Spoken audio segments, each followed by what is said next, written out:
Hello and welcome to the Gooner Talk, back again with you guys for another episode of our Raw Reaction series, and specifically the Arsenal News Show. Hope you're doing good. Hope you're doing well. Joining us the day after, of course, Arsenal have beaten Leicester 2-0 and put themselves firmly again in the driving seat for the top four this season, currently with a significant number of games in hand over the likes of Manchester United and Wolves and West Ham, and with the one game advantage over Spurs, but already 6 points ahead of our North London rivals. These are our early morning shows, our 8 a.m. series, of course. If you're a first-time joiner, do let us know in the chat box. If you joined us yesterday for our reaction, I saw with a lot of new listeners last night, which is great to see. So if you're new and discovering this new 8 a.m. show for the first time, let us know in the chat box. But good morning to everybody in the chat. Hope you're doing good. Matt G, good morning. Joining us first, getting in there ahead of Penny Wayne. Omar, good morning to you. Kevin, Omar says, I woke up extra early today, yet was still beaten to the first place in the chat. They're a dedicated bunch. What can I say? They're committed to being first every day. Unbelievable stuff. Good morning to AFC West Mids, Gooner Boy, to Olu, to Sartvik, to Ruben. Good morning to you, to Marcus, Rohit, Harvey. We've got Sartvik, Afsar, we've got AV, Bobby, Paul, Mike. Good morning to Ratha Veries, to John T, to Don, to John as well. Good morning to everybody. Hope you're doing good. Hope you're doing well. And do drop a like on the video if you're enjoying being an Arsenal fan right now. Pretty much that's the requirement that you need. And I think most of us anyway, certainly those that are enjoying what we're seeing and happy with the way that we're going, are very happy indeed. So do drop a like on the video and subscribe to the channel if you're new. Also, check out the Arsenal Way, which of course will bring you plenty more content. There'll be a show over there at 9:30 this morning with Bailey and Chris, so you'll be able to watch that. I'll be live over there tomorrow morning at 9:30. There's a great reaction show after the game with Bailey and Chris yesterday, so if you haven't already watched that, go and catch up. Definitely worth doing, and you can listen back to Mikel Arteta's press conference over there as well. We are very close to 10k subs on the channel. Our first news story of the day came from Arsene Wenger, talking about his kind of regret around Ashley Cole and talking about the reason why he left being the difference of a few £1,000s. Instead, what he said was, the youngest generation, like Fabregas, we lost early and would not have loved to lose them. The player I think we internally it was a mistake to lose was Ashley Cole, because he was playing at 9-10 years old for the club. I knew with Fabregas that taking him away from Barcelona at some stage he'd want to go back, but Ashley Cole came out of the club. I think it was a misunderstanding over a few £1,000s.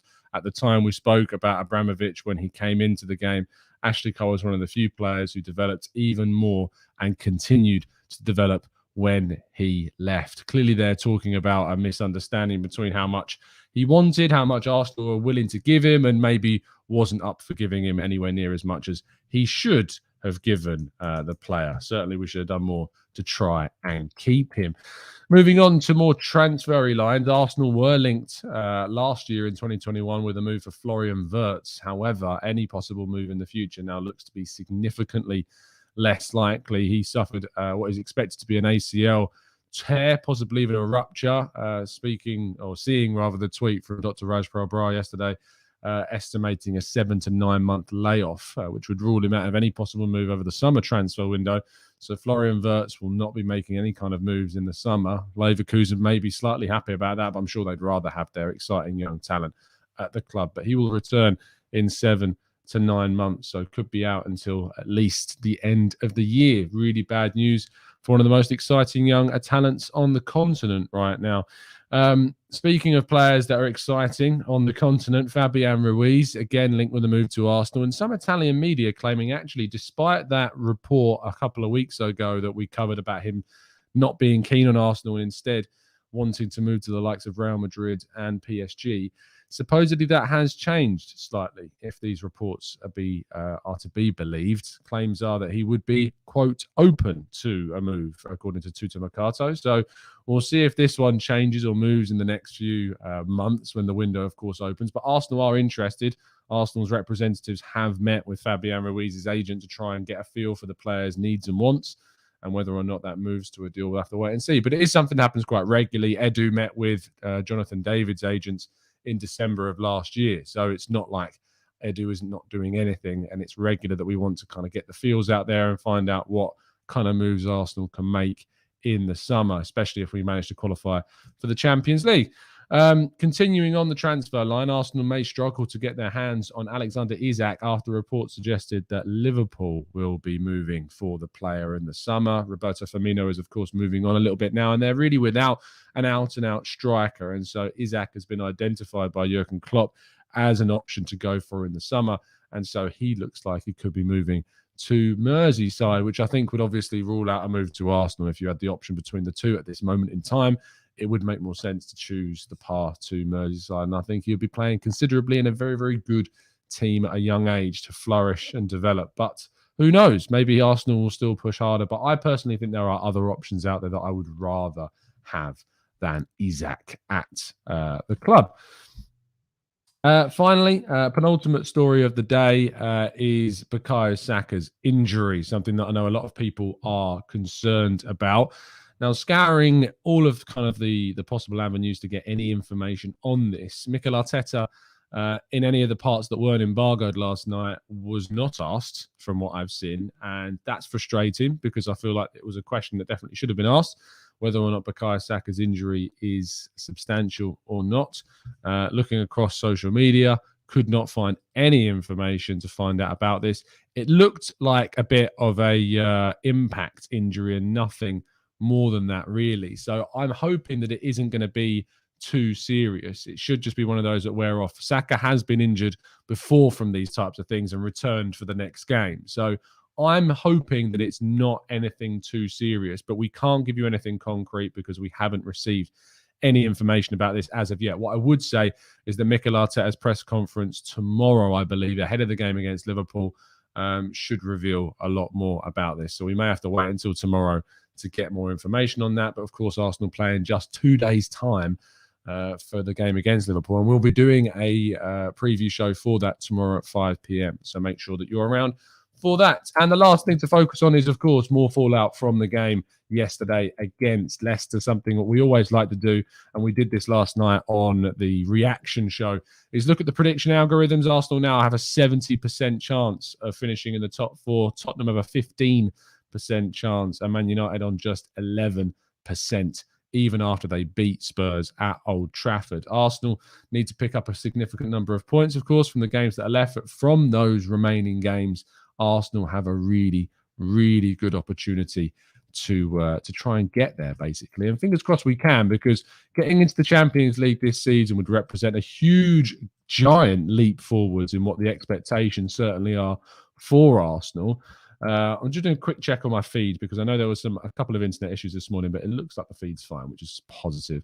But yeah, I mean, currently looking at the Premier League table, Arsenal sitting in 4th with 51 points. Man United have played 3 games more and sit 1 point behind us. Of course, those games in hand are against Spurs, Liverpool, and Chelsea. So we've got to try and take something from those games. You'd hope to get a win over Spurs. If we can get a point from either of the game against Liverpool and Chelsea, we'd put ourselves significantly further away from Man United, 5 points ahead of them. In fact, that would be really positive to see. And if we can get that extra win over Spurs as well, we'd put ourselves much, much further, 9 points, you'd hope, further away, maybe even 10 with a point against Liverpool or Chelsea. So that would be massive for us going into the end of the season run. And that's, of course, thinking about whether Man United or Spurs drop any more points between now and the end of the season. We know that Spurs have got games, I think, against West Ham. I think that happens next week.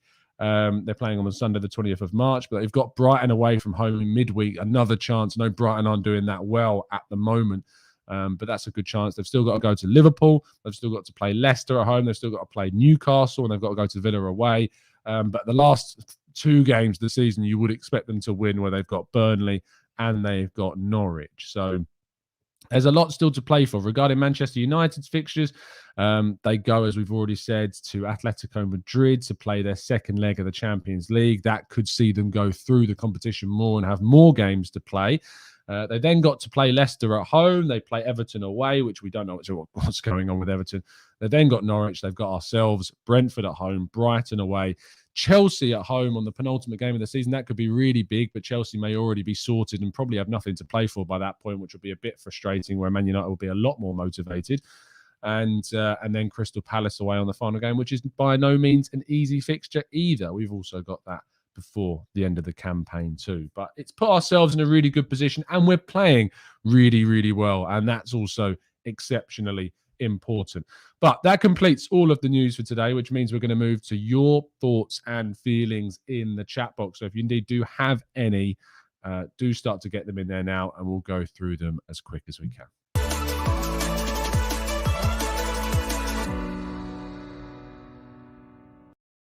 Okay, let's jump into the chat box and see what you guys are saying. Olu says, hey, Tom, we need to sign a quicker striker than Lacazette, someone who has the qualities but quicker and taller. My pick is Osimhen. What are your thoughts? I need to look into him a little bit more about his link-up play.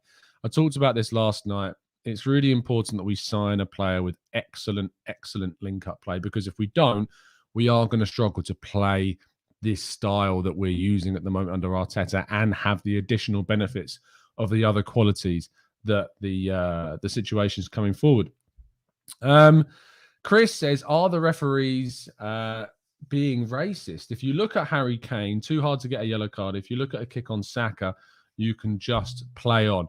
I'm not going to sit here, Chris, and obviously throw out allegations like that. I just think personally the refereeing is exceptionally poor. What I would say, and it's something that we've highlighted previously, is that the level of diversity amongst, the backgrounds of referees and officials at the top level is there's negligible. There's nothing. There's no diversity at all, and that needs to improve. Whether or not that is a factor, Chris, ultimately would need a hell of a lot more investigation and evidence before we can start throwing out allegations like that. But what I would say is that the quality of officiating is very, very poor. Philip, can you do a poll on if Saka is out for Wednesday, should we start Pepe or play Smith Rowe out of position? Philip, that is an excellent question. So absolutely, I can throw that into the chat box. If Saka is out, who should play? And then we'll put a question mark in, and we'll put Pepe. What we'll do is we'll put Ødegaard to right wing. We'll put Smith Rowe, Gabby, and Ødegaard as the other option. I won't tell you where you want to put those three, but that'll be the other option, to play Smith Rowe, Gabriel, Martinelli, and Ødegaard. Ask the community. Let's see what you guys are saying on that one. Charlie says, our fixture list is blooming hard. It is, Charlie. You're absolutely right. We've got some very difficult fixtures, which just goes to show if we can get through these fixtures quite promisingly, it will go to show even more impressive how things are. Coop Dog says, which of the strikers we are linked to is the best to fill the Lacazette role next season? Coop Dog, I'm going to do an entire video on this during the international break. I'm looking forward to going into the international break with a bit of a emphasis on transfers. So I'm going to endeavour to do more research on this and bring you a show on it as well. Bobby says, having the privilege of seeing us pre-Wenger era, I can see our Arsenal fight coming into our team. In the 90s and the late 80s, we weren't the best team, but damn, did we fight for a win. Well, hopefully, Bobby, we can get a combination of both worlds now. That's what we obviously would love to see. Apologies if there's a couple of issues with the stream. I'm hoping that they're fine. Let me just click over quickly to see if it is. Yeah, look, I mean, it freezes a little bit now and then. Basically, what I'm doing is I'm uploading the big 14 gigabyte file of the six-a-side game last night. So that's why there's a couple of internet issues. So apologies for that, but it should be all right by this evening when we're over on the Arsenal Lounge. Do join us, of course, on the Arsenal Lounge tonight. I'll be joined by Mo, Shaheen, and Lev, as always, over there. So do go give them a follow. Daniel says, Ornstein reporting that we've offered Norton Cuffy a new contract. Let's have a quick look. David Ornstein reporting. Arsenal offer Norton Cuffy a new contract and likely to sign. He did get sent off at the weekend, ironically, for Lincoln City whilst he was on loan. But he's been doing really well. He's been impressing a lot. Just reading this here from Norton Cuffy. Bolster right back on. Arsenal continued the recent upsurge with a 2-0 win. Yet the rise of Arteta is owed to so many of the young, impressive players in the team. Among the most notable names is Brooke Norton-Cuffy. The 18-year-old made a strong impact since joining Lincoln City on loan, and it raises the prospect of him being a potential option for Arteta soon, especially given the right back is an area that Arsenal are thought to be keen on bolstering. Although Tomiyasu has established himself The Japan international has been troubled by injury, and Cedric has provided cover recently after Callum Chambers left. Norton Cuffy was sent off and signed his first professional contract last year until 2023. Of course, you can only sign 3-year deals when you sign those first professional deals up to 3 years. And the Londoners caught the eye of suitors in the Premier League and other major European divisions, but the Athletic understands a new long-term contract has been offered to Norton Cuffy and is expected to accept it in what would be another boost for Arsenal. Really solid information there from David Ornstein and really positive news as well. So thank you to bring that to my attention, Daniel. Penny Wayne says, based on performances, I'm actually not fearing Liverpool on Wednesday and believe we will give them a good game. Are 3 points in that game a realistic prospect? Realistic? No. I think Liverpool are significantly better than us. However, is it realistic to expect us to give them a good battle? Absolutely. And I go into the game confident. I'm not going into that game fearing Liverpool. I'm going into that game excited about the prospect of seeing what we can do against a really, really very good Liverpool side. AFC West Mid says, do you think if Real Madrid came in for Tierney that he would go? Who would be back up to Tavares? It would obviously be a signing if we were to allow him to leave. That would be the difference between the two. And that would be the difference between allowing him to leave and not. We'd need to be able to have someone that's going to be able to come in and fulfill the Tierney role. Do I think he'd go? I don't know, is the honest answer. He's not an Arsenal fan. We forget this very quickly. We're all obviously Arsenal fans and we have a great attachment to the club. He's a Celtic fan. He moved to Arsenal because of the opportunity. There's nothing to say that if Real Madrid didn't come in for him, that he wouldn't be interested about moving to Real Madrid. So, it's a lot of talk at the moment. Ancelotti liked him when he was at Napoli. That's the link that's being made. He signed a new deal at Arsenal last year. I don't think there's any pressing need for him to go. I don't think there's any pressure on Arsenal to sell him. And I don't think Tavares is doing enough at the moment to displace him. So, I don't think Arsenal have any reason to sell and don't need to either. But who knows? Maybe he would push for a move. I doubt that he would, though. Sarvik says 6 wins and 3 or 4 draws out of the 13 should be sufficient for the top 4 spot, according to separate sources. Predictions, we'll have to wait and see. But it all depends as well on what Spurs and Man United do in their fixtures. Gladiator Scoop says Tavares is a backup player. We would need a first-choice left-back if Tierney left. I do agree. Wenger Boy says, call me ambitious, but I see us winning against Liverpool. I will call you ambitious, but I love your optimism and I love the ambition. Abdul says, don't you think we should sign 2 quality strikers with different attributes that will help us sustain challenging for the league and all other competitions? Yes, this is exactly what I've been going on about for a long time. Schick, Jonathan David, perfect contrasting styles. They're the 2 forwards that I would go for. But there's no guarantees that even we go for 2 strikers because Lacazette may yet stay at Arsenal. It is proven to be a very realistic possibility that we do offer him a new contract. I'm not sure how I feel about that. I'd have to wait until the end of the season to see where we're at. I feel like if we don't get top 4, giving him the extension, would make sense because maybe we can't attract the striker that we want to attract. And so we can maybe bring in 1 forward that we really wanted, but maybe not 2.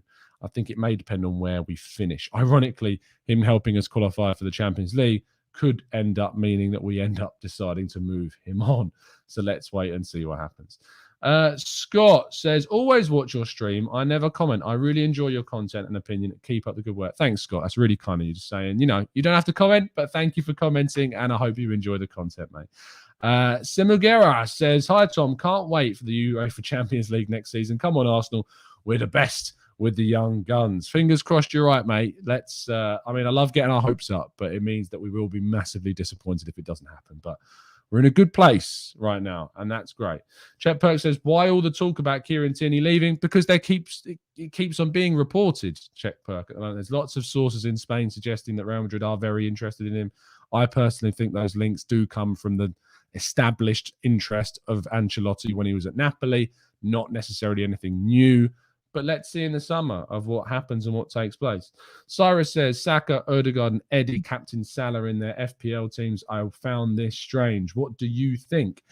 I know a lot of people are Arsenal fans who are also captain Salah. I don't know whether or not,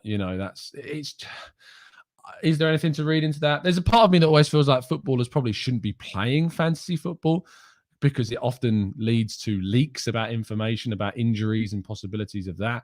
So there's a part of me that always feels like they probably shouldn't be playing the same way they shouldn't be betting. I know they are different, but I do think there is a little bit of inside information that they have that gives them a bit of an edge, and they're involved in the game.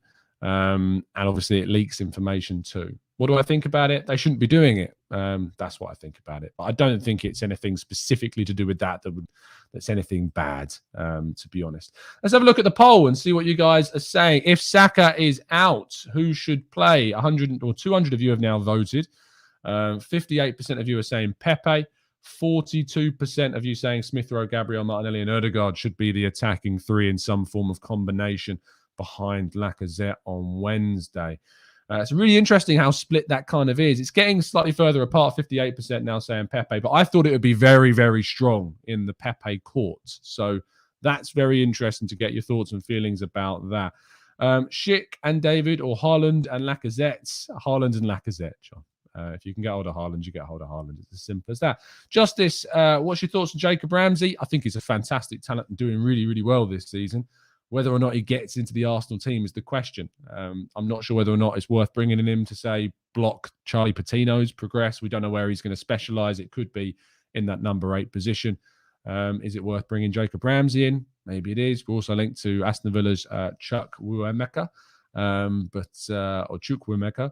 I'm really sorry about pronunciation, but it's going to be interesting. Coop Dog says, "Where's the Ødegaard emoji?"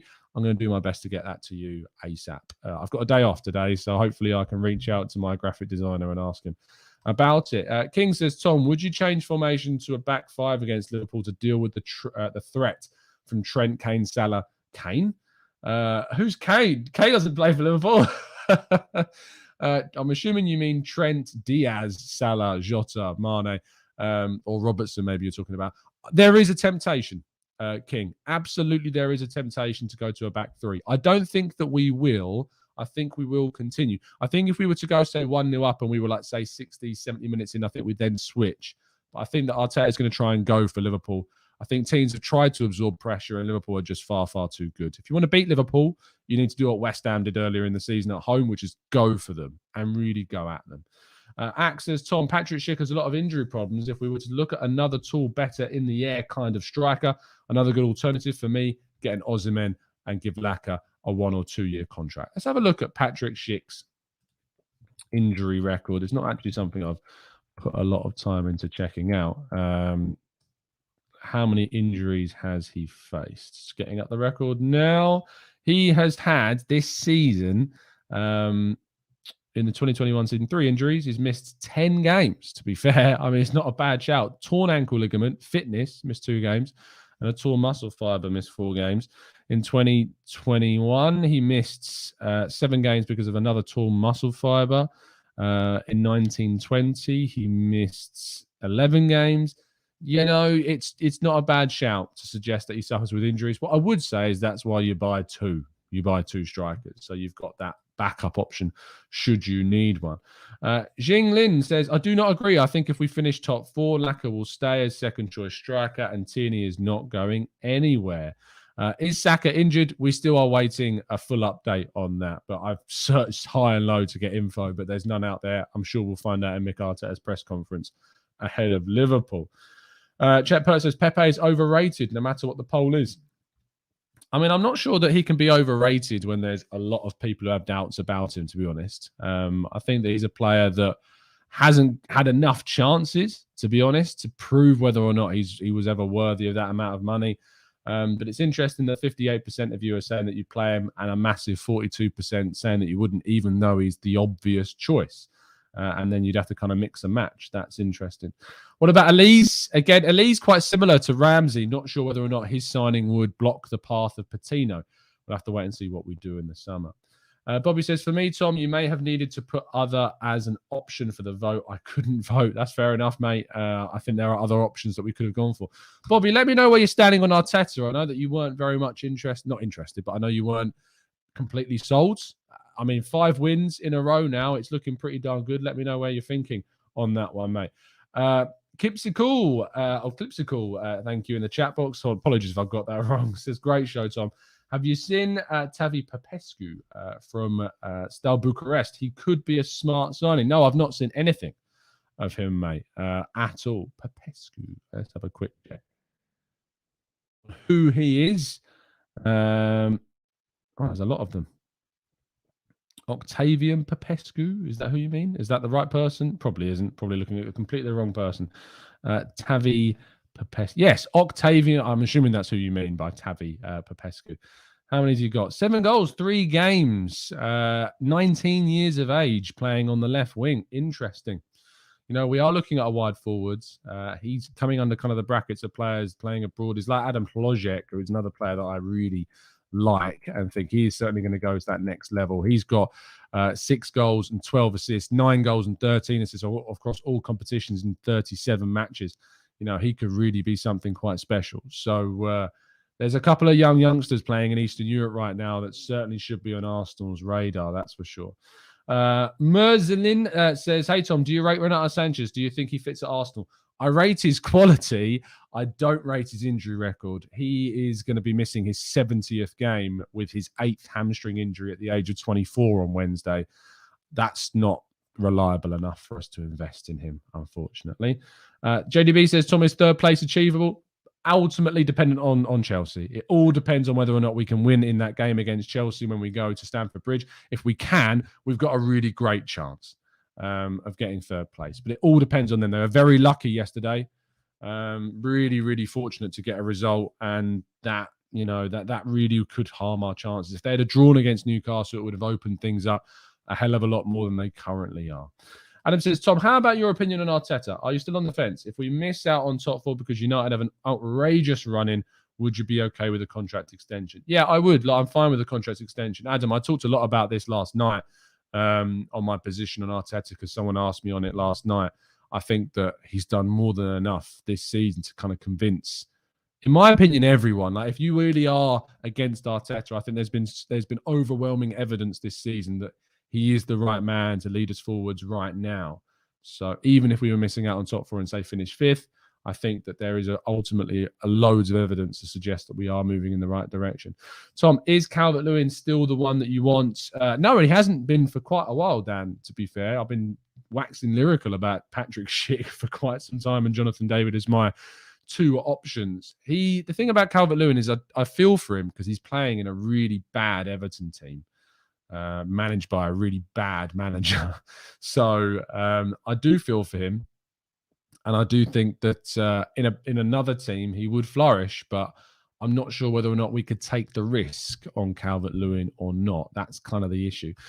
Coop Dog, you're asking a question that I know Manu will be very happy with, our resident Belgian expert in the chat. What's your opinion on De Ketelaere?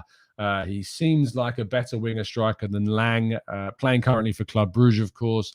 He, I think, is interesting clubs in Italy right now. De Ketelaere. Let me just have a quick check.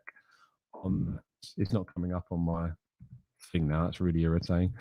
Type in Noah Lang and go on Club Brugge. It definitely will come up. So a quick look for De Ketelaere. Scrolling down. This isn't the most exciting of viewing, isn't it? Charles De Ketelaere is got 12 goals, 7 assists this season in 30 matches in the Belgian league. 16 goals, 9 assists in 40 games, mostly playing as a centre forward. He's a very good player. There's no doubt about that. And he's only 21 years of age. But yeah, he is supposedly interesting teams in Italy. So I think that he'll probably end up moving to Serie A. And that's a well-trodden path, to be fair, going from Belgium to Italy. So we'll wait and see what happens. But I think he's probably going to be going there over anywhere like Arsenal.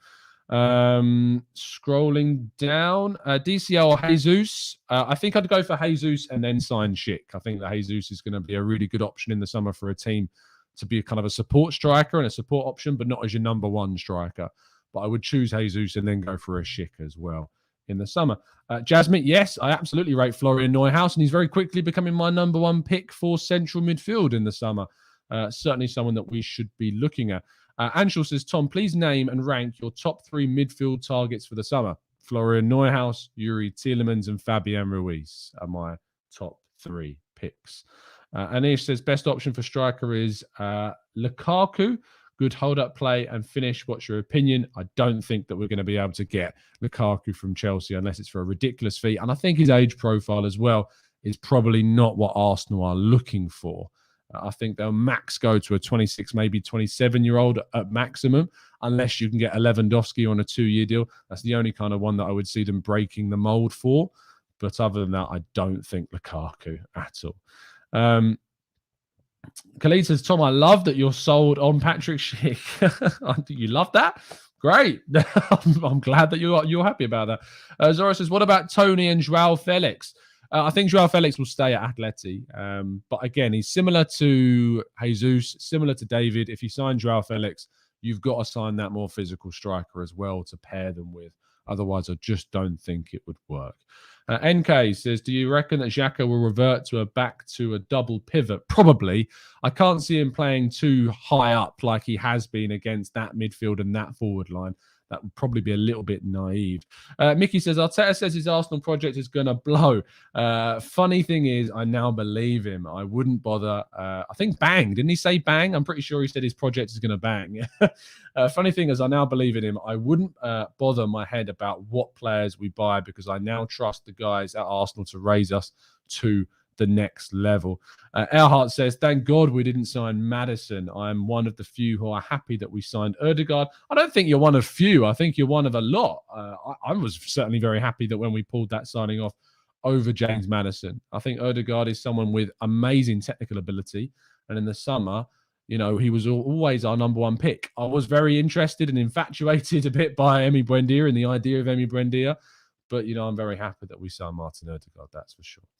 Jonathan says, I have a feeling that we may go back in for Real de Tomas from Espanyol. We were certainly interested in January, but we weren't able to get him for the price that we felt was acceptable.